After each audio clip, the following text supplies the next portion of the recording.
Hello everyone. आज यो class 12th को 2083 मा श्रावण 2 गते भएको इङ्ग्लिसको पार्शियल इक्जाम जुन चान्स इक्जाम छ त्यसको सोलुसन मैले लिएर आएको छु। क्वेसन तपाईसँग यहाँ छ, प्यासेज छ है, अनि आन्सर हेरौँला। यो प्यासेज तपाईँ स्क्रिनशट गरिहाल्नुहोस् हैन। आन्सर फास्टमा क्विकली म यहाँ गरिदिन्छु। लिटरेचरको क्वेसन 2 नम्बर, 3 नम्बरमा छ, 4 मा समरी आएको छ लेख्नलाई, 5 मा तपाईको 8 मार्क्सको लागि वेस्ट म्यानेजमेन्टको बारेमा लेख्नु छ, 6 मा एसे लेख्नु छ, 7 मा क्वेसन्सहरू छ र 8 मा तपाईको भोकाबुलरी सेक्सनको छ। पहिला हामी प्यासेजबाट आन्सर स्टार्ट गर्छौं। क्वेसन नम्बर 1 को जुन प्यासेज छ त्यसको 1 को ए नम्बर क्वेसन जुन फिल इन द ब्ल्याङ्क्स छ त्यसको ए नम्बरमा एडभोकेसी हुन्छ, बी नम्बरमा आर्डेन्ट हुन्छ, सी नम्बरमा सोकेस्ड हुन्छ, डी नम्बरमा ब्याटल्ड हुन्छ, ई मा एक्लेम्ड हुन्छ। 100% करेक्ट आन्सर हो। त्यसै प्यासेजको क्वेसन नम्बर बी को सोलुसन तपाईँ हेर्नुहोस्। यसमा बी नम्बरमा तपाईको ए वालामा ट्रू हो, यो Virginia Woolf was born into a literary family, यो ट्रू हो। बी नम्बरको नट गिभन छ, यो द वेब्स भन्ने दिएकै छैन। सी नम्बर तपाईको ट्रू हो है, यो सिंगल डेको कुरा गरेको छ। डी नम्बर पनि ट्रू हो, मेन्टल इस्युलाई रहेको छ। ई नम्बर तपाईलाई ट्रू जस्तो लाग्छ, तर त्यहाँनिर यो फेमिनिस्ट मात्रै नभएर तपाईको ह्युमन रिलेसनशिपको पनि कुरा छ, त्यही भएर यो फल्स हो है। यो 100% करेक्ट आन्सर हो। सो यो भयो बी नम्बरको। सी नम्बरमा जुन क्वेसन आन्सर दिएको छ प्यासेजको त्यो हेर्नुहोस्। ए नम्बरको आन्सर तपाईँ लेख्नु होला। कुन टेक्निक युज गरेको छ त use of stream of consciousness in writing पनि एड गर्न सक्नुहुन्छ या यति मात्र लेख्दा हुन्छ, ल्याङ्ग्वेज जसरी मिलाउनुहोस्। बी नम्बर आन्सरमा यसको आर्गुज भनेर त लेखेकै छ same to same, that women need financial independence and personal space to create literature है। सी नम्बरमा के फिचर गरेको छ त character preparing for a party over a single day, यो मिसेस डालोवे भन्ने नोभलमा छ क्या। थीम डी नम्बरमा थीम सोधेको छ, के थीम? टु टाइम, लस र कम्प्लेक्सिटिज अफ ह्युमन रिलेसनसिप, त्यही थीम हो टु द लाइट हाउस भनेको। र अर्को ई नम्बरमा किन मर्या छ भनेर सोचा छ भने वाइ डु यु थिङ्क भनेको छ भने आई थिङ्क लेख्नु, केले गर्दा मर्या होला? Due to her mental illness. तपाईँ डिप्रेसन पनि लेख्न सक्नुहुन्छ, यो आन्सर छ है। अब गरौँ ग्रामरको आन्सर। ग्रामरको 7 को ए नम्बरमा अलवेजलाई लेख्ने कहाँ? गेट्स अपको अगाडि, she always gets up. B नम्बरमा एभ्रीबडीसँग सिङ्गुलर हुन्छ, नोज भन्ने भब लाग्छ। सी नम्बरमा यहाँ पिरियड अफ टाइम भएको छ 3 आवर्स र यता पर्फेक्ट कन्टिन्युअस छ, त यहाँ बिचमा फर हुन्छ। डी नम्बरमा एम्बुलेन्समा लगिरहेछ भने प्रुफ भयो भनेपछि इल हो भन्ने पक्का हो, त यहाँ मस्ट हुन्छ।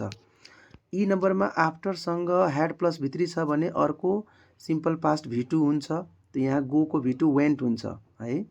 एफ नम्बरमा इन्जोय भन्ने वर्डको पछाडि जेरन्डको युज हुन्छ, मतलब आइएनजी फर्म, त यहाँ प्लेइङ हुन्छ। जी नम्बरमा अल्दो लगाउन भनेको छ, त अल्दो भनेको कम्प्लिट सेन्टेन्सको अगाडि लाग्छ र सिचुएसनको अगाडि, त यहाँ 76 इयर्स ओल्ड हुनु सिचुएसन हो, त्यसको अगाडि लगाइदिएँ। एच नम्बरमा तपाईँले जोड्न भनेको छ, त टेम्पल कमन हो, सो त्यही temple which was destroyed in 2022 earthquake has now been renovated भनेर लेख्नु छ। यसरी लेख्दा चाहिँ राम्रो है। अर्को आई नम्बरको प्यासिभ बनाउनु थियो, त्यहाँ मी अब्जेक्टिभ केसमा थियो, त्यही भएर बिइङ लगाउने, I love being taken to expensive क्याफेज। जे नम्बरमा यो न्यारेसनको एस्नो क्वेसनवाला फर्म थियो, त्यही भएर बिचमा इफ वेदर लगाएर जोन आस्क्ड हर इफ। अब युलाई सब्जेक्टिभ केसमा चाहिँ त्यो के छ होइन, सेकेन्ड पर्सन अनुसार गर्दा चाहिँ हरको सी भएको है, अनि ह्याभको ह्याड भएको, अनि फेरि त्यो योर थियो, त योरको फेरि हरको हर हुन्छ, P1 हुन्छ है, त्यसरी भयो। John asked her if C had submitted her journal. 8 नम्बरमा ए नम्बर क्वेसनमा यो हियर हो, हेयर होइन, हियर, त यसको चाहिँ प्रोनाउन्सिएसन भवेलसँग फरक हो, इय भन्ने छ, अरूमा एय भन्ने छ। बी नम्बरमा सेकेन्ड अप्सन करेक्ट छ, टेरिबली र टेस्टिमोनी, यो दुईवटा चाहिँ के हुन्छ भने गाइड वर्ड्स बन्छ। सी नम्बरमा राइटिङ भन्नेको स्पेलिङ मात्रै करेक्ट हो, किनभने राइटिङमा सिंगल टी मात्रै लाग्छ। डीमा स्टार्ट टकिङ हुन्छ, ब्रेक द आइसको त्यो मिनिङ त्यही भयो, स्टार्ट टकिङ, लाफिङ चाहिँ नलेख्नु होला है। ई नम्बरमा लिगल हुन्छ, किनभने लिगलको अगाडि मात्रै आइएल भन्ने प्रिफिक्स लाग्छ। कसैले अब आइएल प्लस लिगल लेखेर इलिगल गर्नु भने सही छ, सिधै लिगल अप्सन गरिदियो भने सही छ, यो छ। अब बाँकी कुरा छ लिटरेचरको। त अब लिटरेचरको तपाईँले आफ्नो मनले लेख्नुपर्ने थियो, तपाईँले के लेख्नुभयो भइहाल्छ। त्यो च्याप्टरको बारेमा पनि थोरै लेख्नु भएको छ भने भइहाल्यो। बी नम्बर अब 2 को एमा राइटरले होइन यो टुरिस्टको जुन पर्सपेक्टिभ छ नेपालको बारेमा त्यसले के छ त्यो कुरा लेख्नुपर्ने छ है। अवेकनिङ एजमा किन एकता हुन भनेको छ त्यो कुरा पढाएकै छु। A very old man with nervous विङ्समा त्यो एलिसेन्डा लास्टमा किन राहतको सास फेर्छ किनभने त्यो बुढो मान्छे गइहाल्छ। डी नम्बरमा त्यो जुन मेल भन्ने जुन त्यो बुल छ त्यसको खानालाई लिएर के सटायर गरेको छ कि उसलाई मान्छेको जस्तो दाल भात पाउँछ हैन, नोकरलाई चाहिँ हैन मकैको भुजा खान पाउँदैन यस्तो कुरा है। म्यारेज सोसल इन्स्टिट्युसन कसरी हो भन्ने लेख्नु छ, यो भनिसकेको थिएँ। थर्ड वालामा चाहिँ मिसेस डुरान्ड मतलब मिस्टर डुरान्डको वाइफले कसरी पैसा बर्बाद गरेको थियो त्यो लेख्नु छ है। रेस्पेक्टेबल वुमनको बारेमा पनि लेख्न सक्छ, लास्टमा कसरी उसको माइन्ड चेन्ज भएको छ त्यो कुरा लेख्न सक्नुहुन्छ। अब समरी लेख्नु भनेको मतलब फिक्स एन्सर हुँदैन, तपाईँले छोटो गरेर केही छोडेर पनि थोरै लेख्नु भएको छ भने काम चलिहाल्छ। अब वेस्ट म्यानेजमेन्टको बारेमा लेख्नु छ जे लेख्दा नि हुन्छ, तर 8 मार्क्सको हुनु पर्यो। रिड्युसिङ रिसाइक्लिङ रियुजिङको वाला टेक्निक युज गरेर।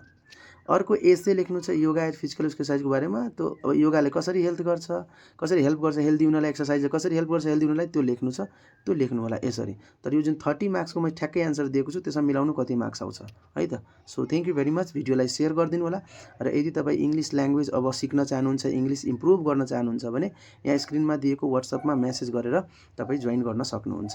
यही श्रावण 4 गतेदेखि 4 बजेको ब्याच र श्रावण 10 गतेदेखि राति 9 बजेको ब्याच स्टार्ट हुँदैछ है त। मेसेज गर्नु होला, 2 दिन फ्रीमा नि पढ्न पाउनुहुन्छ। Thank you very much.